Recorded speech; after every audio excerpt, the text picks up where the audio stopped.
Gulf രാജ്യങ്ങളൊക്കെ വളരെ സൗഹൃദത്തിലാണ്. നമുക്കറിയാം UAE, സൗദി, ഒമാൻ, ഖത്തർ, അങ്ങനെ പല രാജ്യങ്ങളും വലിയ സൗഹൃദത്തിലാണ് പോകുന്നത്. പക്ഷെ ഇപ്പൊ അങ്ങനെ അല്ല.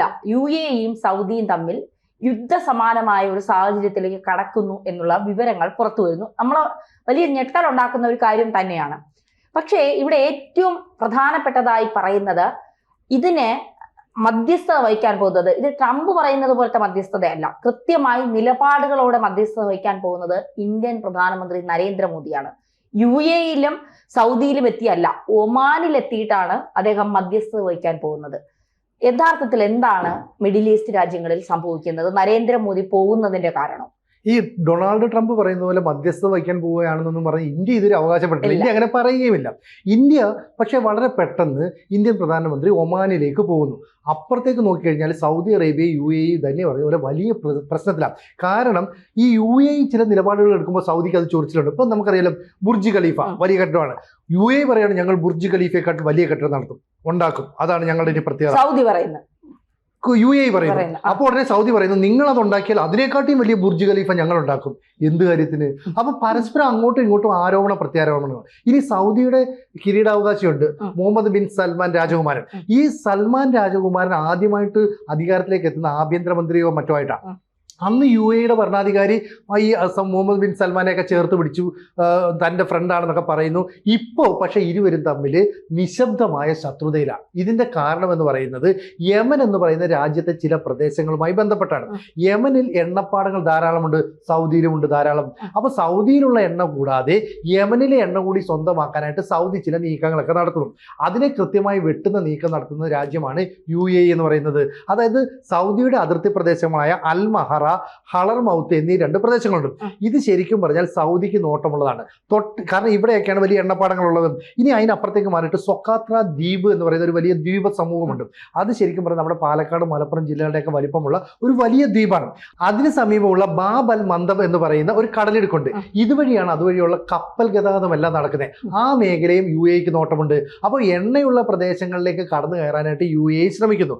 UAE നേരിട്ട് നടത്തില്ല, UAEയുടെ ആർമി ഇറങ്ങില്ല. പകരം അവർ ചെയ്യുന്നത് STC എന്ന് പറയുന്ന ഒരു സായുധ സേന ഇറക്കും. എന്ന് പറഞ്ഞാൽ സദേൺ ട്രാൻസിഷണൽ കൗൺസിൽ എന്നാണ് അവരുടെ പേരും.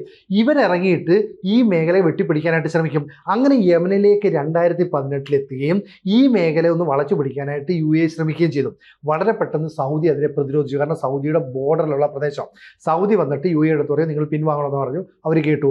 പിന്നീട് ഈ സദേൺ ട്രാൻസിഷണൽ കൗൺസിൽ 2020 എത്തുകയും ഈ മേഖല പിടിച്ചെടുത്ത് സ്വന്തമാക്കുകയും ചെയ്തു. അതോടുകൂടി അതുവഴിയുള്ള കപ്പൽ ഗതാഗതത്തിന്റെ ഉൾപ്പെടെ നിർണായകമായ നീക്കങ്ങളിൽ ചുമതല വഹിക്കാനായിട്ട് UAEക്ക് സാധിച്ചു. എന്ന് പറഞ്ഞാൽ സൗദി അറേബ്യ ചില ലക്ഷ്യങ്ങളുമായിട്ട് മുന്നോട്ട് നീങ്ങുന്നു, അതിനെ കൃത്യമായിട്ട് UAE വെട്ടി പരിചാക്കുന്നു.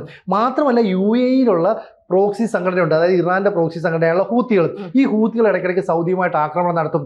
സൗദിയും ഈ പറയുന്ന യമനും തമ്മിലുള്ള ആക്രമണത്തിൽ 2 ലക്ഷത്തോളം പേര് കൊല്ലപ്പെട്ടു എന്നാണ് കണക്ക്. പക്ഷെ മുസ്ലിം രാജ്യങ്ങൾ തമ്മിലുള്ള പ്രശ്നമായതുകൊണ്ട് അതിന്റെ കണക്കുകൾ അധികം പുറത്തേക്ക് വരുന്നില്ല. അപ്പൊ ഗസയിലായിരുന്നെങ്കിൽ അറിയാലോ, ഗർഭിണികള്, സ്ത്രീകള് കരയുന്നത് നിലവിളിക്കുന്നതും ഒക്കെ പുറത്തു വരും. പിന്നെ അതിനവിടെ ഐക്യദാർഢ്യം പ്രഖ്യാപിക്കും. പിന്നെ കേരളത്തിൽ പോലും അതിന് ഐക്യദാർഢ്യം പ്രഖ്യാപിക്കും. പിന്നെ അവിടെ മരിച്ച കുട്ടികളൊക്കെ ഡോക്ടർമാർ, എഞ്ചിനീയർമാരൊക്കെ ആവേണ്ടവരാണെന്ന് പറഞ്ഞ് ഇവിടുത്തെ സിനിമാ നടിമാർ കരയും, നിലവിളിക്കും, ഇതൊക്കെ ചെയ്യും. പക്ഷെ ഇസ്രായേലിൽ വായിക്കുന്ന കുട്ടികൾക്ക് ഡോക്ടർ ആവണ്ട, എഞ്ചിനീയർ ആവണ്ട. ഇവിടെ ഇതുപോലെ സമാനമാണ്. അപ്പൊ ഇവിടെ 2 മുസ്ലിം രാജ്യങ്ങളാണ്, ഒന്ന് യമൻ, മറ്റൊന്ന് സൗദി. അവർ തമ്മിലുള്ള പ്രശ്നം ആർക്കും അറിയണ്ട. അപ്പൊ ഇത്തരമൊക്കെ പ്രശ്നം നിൽക്കുന്നതിനിടയിൽ തന്നെ ഇതെങ്ങനെയെങ്കിലും പരിഹരിക്കണം. പരിഹരിച്ചില്ലെങ്കിൽ നേരിട്ടുള്ള യുദ്ധസമാനമായ സാഹചര്യത്തിലേക്ക് പോകും. കാരണം നിലവിൽ യമന്റെ കുറച്ച് ഭാഗങ്ങൾ സൗദിയുടെ കൺട്രോളിലും കുറച്ച് ഭാഗങ്ങൾ ഈ പറയുന്ന UAEയുടെ കൺട്രോളിലുമാണ്. ഇതിനിടയ്ക്ക് ഇന്ത്യൻ പ്രധാനമന്ത്രി നരേന്ദ്രമോദി ഒമാനിലേക്ക് പോകുന്നു എന്ന വാർത്ത വരുന്നു. അപ്പൊ ഇന്ത്യൻ പ്രധാനമന്ത്രി എന്തിനാണ് പെട്ടെന്ന് മിഡിൽ ഈസ്റ്റിലേക്ക് ഒരു യാത്ര നടത്തുന്നത്? ഈ മാസം പകുതിയോടുകൂടിയാണ് പോകുന്നത് ഒമാനിലേക്കാണ്. ഇന്ത്യക്ക് ഏറ്റവും അധികം അടുപ്പുള്ള രാജ്യം UAE എന്നാണ് നമ്മൾ കരുതിയത്. പക്ഷെ അങ്ങനെയല്ല. UAEയെക്കാട്ടിയും ഇന്ത്യക്ക് ബ്രിട്ടീഷുകാരുടെ കാലം മുതൽ അടുപ്പമുള്ള രാജ്യം ഒമാനാണ്. ബ്രിട്ടീഷുകാരുടെ കാലം മുതൽ തന്നെ ഇന്ത്യയിലേക്ക് ഒമാൻകാർ വരികയും നമ്മൾ തിരിച്ച് ഒമാനിലേക്കൊക്കെ പോവുകയും ചെയ്യും. ഇന്നും അറബ് സംസ്കാരം അതുപോലെ നിലനിർത്തുന്ന ഏക ഗൾഫ് രാജ്യം എന്ന് പറയുന്നത് ഒമാനാണ്. ബാക്കിയുള്ളതൊക്കെ എണ്ണ വിറ്റ് ഭയങ്കര ലക്ഷൂറിയസ് ലൈഫാണ് മുന്നോട്ട് കൊണ്ടുപോകുന്നത്. ഒമാൻ അങ്ങനെയല്ല. മാത്രമല്ല 1700-കൾ മുതൽ അവിടം ഭരിച്ചിരുന്ന രാജവംശവുമായിട്ട് ബ്രിട്ടീഷ് ഇന്ത്യൻ കാലം മുതൽ തന്നെ ഇന്ത്യക്കാർക്ക് അടുപ്പമുണ്ട്. പ്രത്യേകിച്ച് ഗുജറാത്ത്, മഹാരാഷ്ട്ര തുടങ്ങിയ സംസ്ഥാനങ്ങളിലെ ബിസിനസ് ഫാമിലിയുമായിട്ട് ഈ പറയുന്ന ഫാമിലിക്ക്, അതായത് പിന്നെ ഒമാനിലെ രാജഭരണത്തിന് ആ ഫാമിലിക്ക് വലിയ ബന്ധമാണ്. അവർ ഇന്ത്യയുമായിട്ട് വിവാഹ ബന്ധങ്ങൾ വരെ പണ്ട് നടത്തിയിരുന്നു എന്നാണ് പറയുന്നത്. മാത്രമല്ല കഴിഞ്ഞ 250ഓളം വർഷമായിട്ട് അവിടം ഭരിക്കുന്ന ഇപ്പോൾ നിലനിൽക്കുന്ന ആ രാജവംശം തന്നെയാണ്. അതിൽ ചില ആളുകളൊക്കെ പഠിക്കാനായിട്ട് വരുന്ന ഇന്ത്യൻ യൂണിവേഴ്സിറ്റികളിൽ ഇന്ത്യയിലെ ബിസിനസ്സുകാരുടെ വീട്ടിൽ താമസിക്കുന്നു. കൂടാതെ ആയിരക്കണക്കിന് ഇന്ത്യക്കാർക്ക് ഒമാനിൽ ജോലി നൽകുന്നു. അവിടുത്തെ ഉന്നത പദവിയിലേക്ക്, ബിസിനസ് രംഗങ്ങളിലേക്കൊക്കെ ഇന്ത്യക്കാർക്ക് അവസരം ആ രാജ്യം കൊടുക്കുന്നു. അങ്ങനെ ഒമാനും ഇന്ത്യയും തമ്മിലുള്ള നല്ല ബന്ധം. കൂടാതെ ഇന്ത്യൻ നേവിക്ക് ഒമാനിലെ ഒരു തുറമുഖത്ത് തങ്ങളുടെ സേവനം തങ്ങളുടെ കപ്പലുകളൊക്കെ അടുപ്പിക്കാൻ അനുവാദമുണ്ട്. ഒരു GCC രാജ്യവും ഇന്ന് വരെ ഇന്ത്യൻ നേവിക്ക് ഇത്തരത്തിലുള്ള യാതൊരു സഹായം ചെയ്തിട്ടില്ല, ആർമിക്ക് സഹായം ചെയ്തിട്ടില്ല. അപ്പൊ അങ്ങനെ ചെയ്യുന്ന ഏക രാജ്യം ഒമാനാണ്. അപ്പൊ ഇന്ത്യയുമായിട്ടുള്ള ബന്ധം എത്രത്തോളം ദൃഢമാണ്. പക്ഷേ ഇന്ത്യൻ പ്രധാനമന്ത്രി നരേന്ദ്രമോദി അവിടേക്ക് പോകുന്നത് ഒരു ഫ്രീ ട്രേഡ് എഗ്രിമെന്റ് ഒപ്പിടാനാണ്. എന്ന് പറഞ്ഞാൽ ഒരു സ്വതന്ത്ര വ്യാപാര കരാർ. അങ്ങനെ വ്യാപാര കരാർ ഒപ്പിട്ടാൽ മറ്റ് അറബ് രാജ്യങ്ങൾ കൂടി അതിലേക്ക് പങ്കെടുക്കാനും നമ്മളുമായിട്ട് കൂടുതൽ ദൃഢത ബന്ധത്തിൽ വരുത്താനും ഒക്കെ സാധിക്കും. പക്ഷേ നമുക്കറിയാലോ, മോദി ഒരു രാജ്യത്തേക്ക് പോവുക എന്ന് പറയുന്നത് കൃത്യമായ കാൽക്കുലേഷനോടെയാണ്. കൂട്ടിയും ഗുണിച്ചും കിഴിച്ചും ഒക്കെ നോക്കിയിട്ട് നമുക്ക് ഭാവിയിൽ എന്ത് പ്രയോജനം ഉണ്ടാകും. ഇവിടുത്തെ പ്രയോജനം എന്താ അറിയാം? India Middle East Europe economic corridor എന്ന് പറയുന്ന ഒരു പാത സൃഷ്ടിക്കുന്നുണ്ട് ഭാവിയിലെ കാര്യത്തിനാണ്. അതായത് നമ്മുടെ കപ്പലുകളുടെ വാണിജ്യ ആവശ്യങ്ങൾക്ക് വേണ്ടിയിട്ട്. നിലവിൽ നമ്മൾക്ക് UAE-യിൽ നിന്ന് ഈ പറയുന്ന സൗദിയിലേക്ക് അല്ലെങ്കിൽ പിന്നെ ബഹ്റിനിലേക്കൊക്കെ പോകുന്ന, കുവൈറ്റിലേക്കൊക്കെ പോകുന്ന പാതയാണ്. പക്ഷേ ഇതിനപ്പുറത്തേക്ക് നമ്മളിപ്പോൾ ചിന്തിക്കുന്നത് എന്താണെന്നറിയാം? ഈ പറയുന്ന എക്കണോമിക് കോറിഡോർ വന്നു കഴിഞ്ഞാൽ നമുക്ക് നേരെ ഒമാനിലേക്ക് ചെല്ലാം. അപ്പോൾ ഈ എക്കണോമിക് കോറിഡോറിൽ ഏറ്റവും നിർണായകമായ പങ്ക് വഹിക്കുന്ന രാജ്യം ഒമാനാണ്. ഈ ഒമാൻ്റെ അയൽ രാജ്യമാണ് യമൻ എന്ന് പറയുന്നത്, ഈ പറയുന്ന UAE, ഈ പറയുന്ന സൗദി. അപ്പോൾ പ്രശ്നം നടക്കുന്ന രാജ്യങ്ങളുടെ സമീപത്തുള്ള ഒമാനിലേക്ക് നമ്മൾ പോകുന്നു. എന്നിട്ട് ഈ പറയുന്ന India Middle East Europe economic കോറിഡോറിന്റെ സാധ്യമായ കാര്യങ്ങളൊക്കെ ചെയ്യാൻ ശ്രമിക്കുന്നു. നമ്മുടെ ചരക്കുകൾ ഒമാനിലേക്ക് എത്തിക്കാം, അവിടെ നിന്ന് സൗദിയിലേക്ക് പോകാം, അവിടെ നിന്ന് UAE-യിൽ എത്താം, പിന്നീട് ജോർദാനിലെത്തും.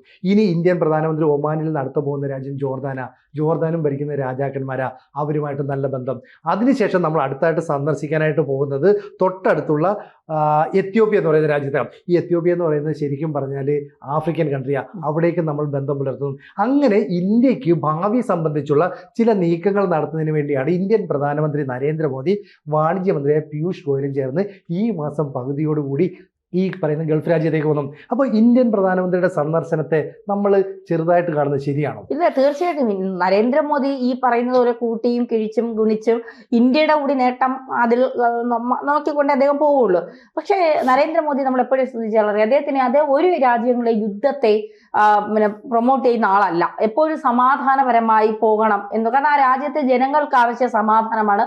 അതുകൊണ്ട് യുദ്ധം ഒന്നിനും ഒരു പരിഹാരമല്ല എന്ന് ചിന്തിക്കുന്ന ഒരാളാണ് നരേന്ദ്രമോദി. നമ്മൾ ഉക്രൈൻ റഷ്യയുടെ കാര്യം വന്നപ്പോഴും നമുക്കറിയാം, ഇരു രാജ്യങ്ങളോടൊപ്പം നിന്നുകൊണ്ടാണ് പറയുന്നത്. ഇസ്രായേലിന്റെയും ഇറാന്റെയും പ്രശ്നം വന്നപ്പോഴും ഇരു രാജ്യങ്ങളോടൊപ്പം നിന്നുകൊണ്ടാണ് ഇന്ത്യ സംസാരിച്ചത്.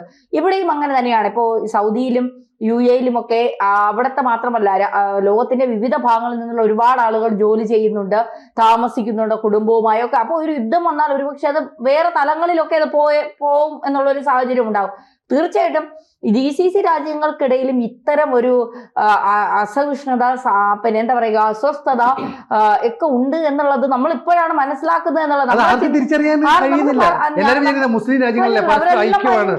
ഇതായിരിക്കും എന്നുള്ളതാണ് നമ്മുടെയൊക്കെ ചിന്ത. പക്ഷെ അങ്ങനെ അല്ല എന്നുള്ളത് ഇപ്പോൾ നമുക്ക് പൂർണ്ണമായും ബോധ്യപ്പെടുന്ന കാര്യങ്ങളാണ്. അതായത് ഒരു രാജ്യം വളരുന്നത് ഒരിക്കലും മറ്റൊരു രാജ്യത്തിന് അംഗീകരിക്കാൻ കഴിയില്ല, അത് സ്വന്തം കുടുംബത്തിലുള്ളതാണെങ്കിലും എന്നാണ് ഇപ്പോൾ UAE-യും സൗദിയൊക്കെ കാണിച്ചു തരുന്നത്. ഇനി മറ്റൊരു കാര്യമുണ്ട്. കാരണം ഈ ഇന്ത്യൻ മഹാസമുദ്രത്തിലെ അറബിക്കടലിലെ ഒരു നിർണായക ശക്തിയാണ് ഇന്ത്യ. അതേപോലെ തന്നെ ഈ അറബിക്കടലിന്റെ ഏതാണ്ട് ഇന്ത്യൻ മഹാസമുദ്രത്തിന്റെയൊക്കെ മേഖലയിൽ നിർണായക സ്വാധീനം ഒമാനും ചെലുത്താൻ പറ്റും. ഇപ്പൊ ഗുജറാത്ത് എന്ന് പറഞ്ഞാൽ ഈ പറയുന്ന ഇന്ത്യയുടെ അതിർത്തി മേഖലയാണ്. ഈ ഗുജറാത്തിന്റെ അപ്പുറം കടലാണ്. കടലിന്റെ നേരെ ഓപ്പോസിറ്റുള്ള പ്രദേശം എന്ന് പറയുന്നത് ഒമാനാണ്. അപ്പൊ ഗുജറാത്തുമായിട്ടുള്ള ബന്ധം എന്താണെന്ന് ആലോചിക്കുക. അപ്പൊ ഈ രീതിയിൽ ഒമാനുമായിട്ട് നമ്മൾ ബന്ധം പുലർത്തുന്നു, ഫ്രീ ട്രേഡ് എഗ്രിമെന്റിലേക്ക് വരുന്നു, അതുവഴി മറ്റു രാജ്യങ്ങളിലേക്ക് കടക്കുന്നു. അപ്പൊ നമ്മളെ സംബന്ധിച്ചുള്ള നമ്മുടെ എക്കണോമിക് കോറിഡോർ എന്ന് പറയുന്നത് ഒമാനിലേക്ക് പോകണം, അവിടെ നിന്ന് ജോർദാനിലേക്ക് പോകണം, പിന്നെ ഇസ്രായേലിലേക്ക് പോകണം, അതിനുശേഷം എത്യോപ്യയിലും പോകണം, കാരണം അത് ആഫ്രിക്കൻ രാജ്യമാണ്. അങ്ങനെ ചെയ്താൽ സ്വാഭാവികമായിട്ടും ജിബൂട്ടി, സൊമാലിയ, എറിത്രിയ തുടങ്ങിയ ആഫ്രിക്കൻ രാജ്യങ്ങൾക്കും അതിന്റെ പ്രയോജനം ഉണ്ടാവും. ആ മേഖലയിലേക്കും ഇന്ത്യൻ പ്രധാനമന്ത്രി നരേന്ദ്രമോദി കണ്ണുവെക്കുന്നുണ്ട്.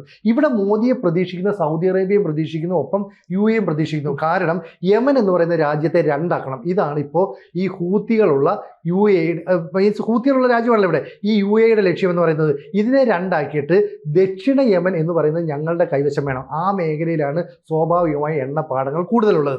എന്നാൽ സൗദി അറേബ്യ പറയുന്നു അത് ഒരിക്കലും ഞങ്ങൾ അംഗീകരിക്കില്ല. ഏകീകൃത ഭരണകൂടം അവിടെയുണ്ട്, UN അംഗീകരിച്ച ഭരണകൂടമുണ്ട്. പക്ഷേ ഭരണകൂടത്തിന് പേര് മാത്രമേ ഉള്ളൂ. അവിടെ ഭരിക്കുന്ന മുഴുവൻ ഹൂത്തികൾ ഉൾപ്പെടെയുള്ള ബാക്കിയുള്ള തീവ്രവാദ സംഘടനകളാണ്. അപ്പോൾ ആ രാജ്യത്തെ ഒന്നിച്ച് നിർത്തണമെന്നും ഹൂത്തികളെ അവിടെ നാട്ടിപ്പായിക്കണമെന്നുമാണ് സൗദിയുടെ ലക്ഷ്യം. ഇത് ഇന്ത്യക്ക് മനസ്സിലായിട്ടുണ്ട്. പക്ഷെ നേരിട്ട് ഒരു ആക്രമണത്തിലേക്ക് പോകുന്നില്ല. ഇപ്പം ചെയ്യുന്നത് എന്താണെന്ന് വെച്ചാൽ സൗദി നേരിട്ട് രംഗത്തിറക്കിയിട്ട് അവിടെയുള്ള, അതായത് ഇപ്പോൾ യമനിലുള്ള ഒരു രാഷ്ട്രീയ പാർട്ടിയെ പിന്തുണയ്ക്കുന്നു.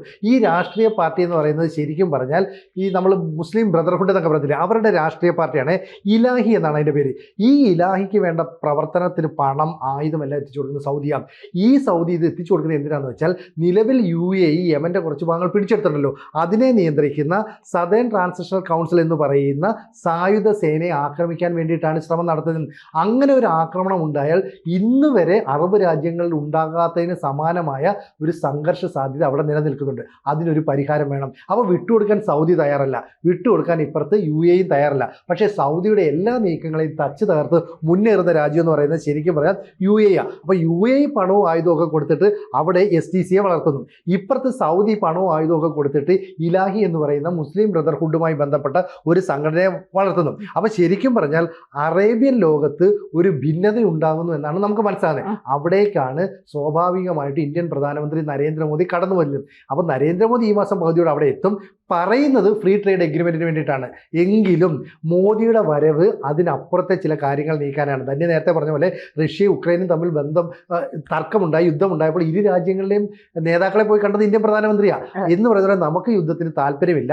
അങ്ങനെയുള്ള ഒരു പ്രശ്നം രമ്യമായി പരിഹരിക്കാൻ സാധിക്കുമെങ്കിൽ ഇന്ത്യൻ പ്രധാനമന്ത്രി നരേന്ദ്രമോദി ഇടപെടണമെന്ന് ലോകത്തെ നയതന്ത്ര വിദഗ്ധരും ആഗ്രഹിക്കുന്നുണ്ട്. അതുകൊണ്ട് മോദിയുടെ സന്ദർശനത്തിലൂടെ സൗദിയും UAEയും തമ്മിലുള്ള തർക്കങ്ങൾ അവസാനിക്കും, പ്രശ്നങ്ങൾ പരിഹരിക്കപ്പെടുമെന്നാണ് പ്രതീക്ഷിക്കുന്നത്. അങ്ങനെയൊക്കെ സംഭവിക്കട്ടെ. എന്തായാലും ഈ മാസം പകുതിയോടുകൂടി മോദിയുടെ ഈ ഒമാൻ സന്ദർശനം അത് നടക്കാൻ പോവുകയാണ്. ഈ ശുഭാപ്തി വിശ്വാസം അവർക്കുള്ളതുപോലെ നമുക്കും വെച്ചു പുലർത്തിക്കൂടെ? തീർച്ചയായിട്ടും. എന്തായാലും യുദ്ധം ഒന്നിനൊരു പരിഹാരമല്ല. അപ്പോൾ യുദ്ധങ്ങളില്ലാതെ തന്നെ ഇരിക്കട്ടെ. നരേന്ദ്രമോദിയുടെ യാത്ര അത് വലിയൊരു എന്താ പറയുക ശാശ്വത പരിഹാരമായി മാറട്ടെ അറബ് രാജ്യങ്ങളിൽ എന്ന് തന്നെ നമുക്ക് പ്രതീക്ഷിക്കാം.